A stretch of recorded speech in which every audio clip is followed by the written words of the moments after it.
আসসালামু আলাইকুম। এটিএন বাংলা সংবাদে সবাইকে স্বাগত জানাচ্ছি তনুজা দাস। জুলাই গণহত্যার বিচারে সর্বোচ্চ অগ্রাধিকার দিচ্ছে অন্তর্বর্তী সরকার। শহীদ পরিবারের আর্থিক সহায়তা প্রদান অনুষ্ঠানে একথা জানান আইন উপদেষ্টা ডক্টর আসিফ নজরুল। নিহতদের পরিবারের আইনি সহায়তা দিতে লিগ্যাল এইড সেল গঠন করা হবে বলে জানান তিনি।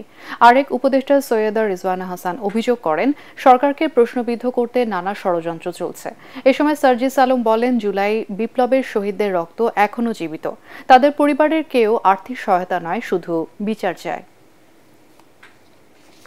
ইনভেস্টিগেটর, বিচারক সবাইকে নতুন নিয়োগ দিতে হয়েছে। তোমাদেরকে মনে হয় আওয়ামী লীগের প্রসিকিউটর, আওয়ামী লীগের ইনভেস্টিগেটর, আওয়ামী লীগ আমলে অ্যাপয়েন্ট করা জাজ তারা এসে কি এই গণহত্যার বিচার করবে? আওয়ামী লীগ যে গণহত্যা করেছিল বিচার করবে? করবে না তো। ফলে সবাইকে চেঞ্জ করতে হয়েছে। এই চেঞ্জ করার প্রক্রিয়া শুরু হয়েছে আমি দায়িত্ব নেওয়ার 2 সপ্তাহের মধ্যে।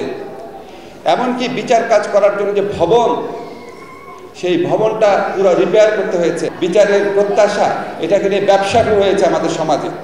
এদেরকে আমরা চিহ্নিত করব, অবশ্যই তাদেরকে জবাবদিহিতার আওতায় আনতে হবে। দলীয়ভাবে গড়ে তোলা প্রশাসন, পুলিশ, বিচার কাঠামো, এটার মধ্যে আমাদের অগ্রসর হতে হচ্ছে এবং এখানে আমরা স্লথ হচ্ছি। আমাদেরকে অনেক ক্ষেত্রে বাধা বিঘ্নের সম্মুখীন হতে হচ্ছে।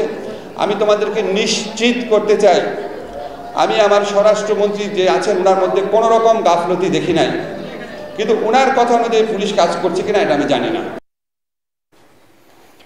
ক্ষমতায় টিকে থাকতে নিরপরাধ মানুষকে হত্যার অভিযোগে ক্ষমতাচ্যুত প্রধানমন্ত্রী শেখ হাসিনাকে দেশে ফিরিয়ে এনে সর্বোচ্চ শাস্তি নিশ্চিতের দাবি জানিয়েছে বাংলাদেশ জাতীয়তাবাদী ছাত্রদল। কারণ বাজারে শেখ হাসিনার প্রতীকী ফাঁসির আয়োজনে এই দাবি জানান ঢাকা মহানগর উত্তর ছাত্রদলের সহ সভাপতি ফখরুল ইসলাম ফাহাদ। ছাত্র জনতার হত্যাকারী আওয়ামী লীগ সহ দলটির অঙ্গ সংগঠনের শীর্ষ নেতাদের দ্রুত গ্রেফতারের দাবি জানান তিনি। এর আগে বিক্ষোভ মিছিল করেন তারা।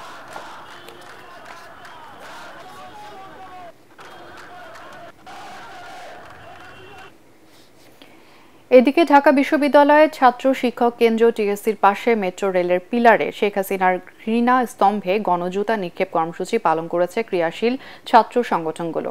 তাদের সঙ্গে অংশ নেয় বিভিন্ন শ্রেণী পেশার মানুষ। টিএসসি এলাকায় গণঅভ্যুত্থানকালে আঁকা গ্রাফিতি মুছে ফেলার প্রতিবাদে দ্রুত শেখ হাসিনাকে দেশে ফিরিয়ে বিচারের মুখোমুখি করার দাবি জানান তারা। আওয়ামী লীগ সরকারের দোসররা বর্তমানে দেশে নানা অস্থিতিশীল পরিস্থিতি সৃষ্টির পেছনে কলকাঠি নাড়ছে বলে মন্তব্য করেন শিক্ষার্থীরা।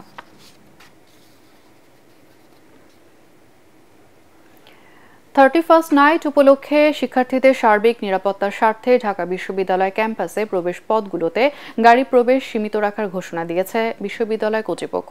প্রক্টর অফিসের এক বিজ্ঞপ্তিতে এ তথ্য জানানো হয়। এতে বলা হয়, 31 ডিসেম্বর বিকেল 5টা থেকে পরবর্তী দিন সকাল 5টা পর্যন্ত ঢাবি প্রবেশ পথ, Shahbag, Doel Chattar, burn unit, Shibbari crossing, Fuller road, Palashi মোড় ও নীলক্ষেত এলাকায় বৈধ আইডি কার্ডধারী শিক্ষার্থী সহ ঢাকা বিশ্ববিদ্যালয়ের স্টিকারযুক্ত গাড়ি জরুরি সেবা ছাড়া অন্য কোনো যানবাহন ক্যাম্পাসের ভেতরে ঢুকতে পারবে না। এছাড়া বিশ্ববিদ্যালয়ে কোনো ধরনের আতশবাজি, ফানুস ও বিস্ফোরক দ্রব্য বহন ও ফোটানো যাবে না।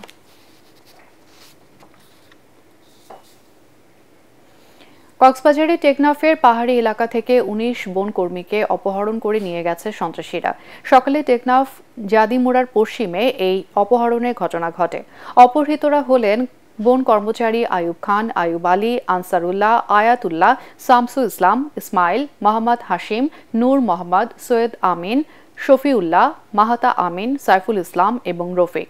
বাকিদের পরিচয় পাওয়া যায়নি। টেকনাফ উপজেলার নির্বাহী কর্মকর্তা বলেন, বন বিভাগের অধীনে 19 জন কর্মী সকালে পাহাড়ে কাজ করতে যায়।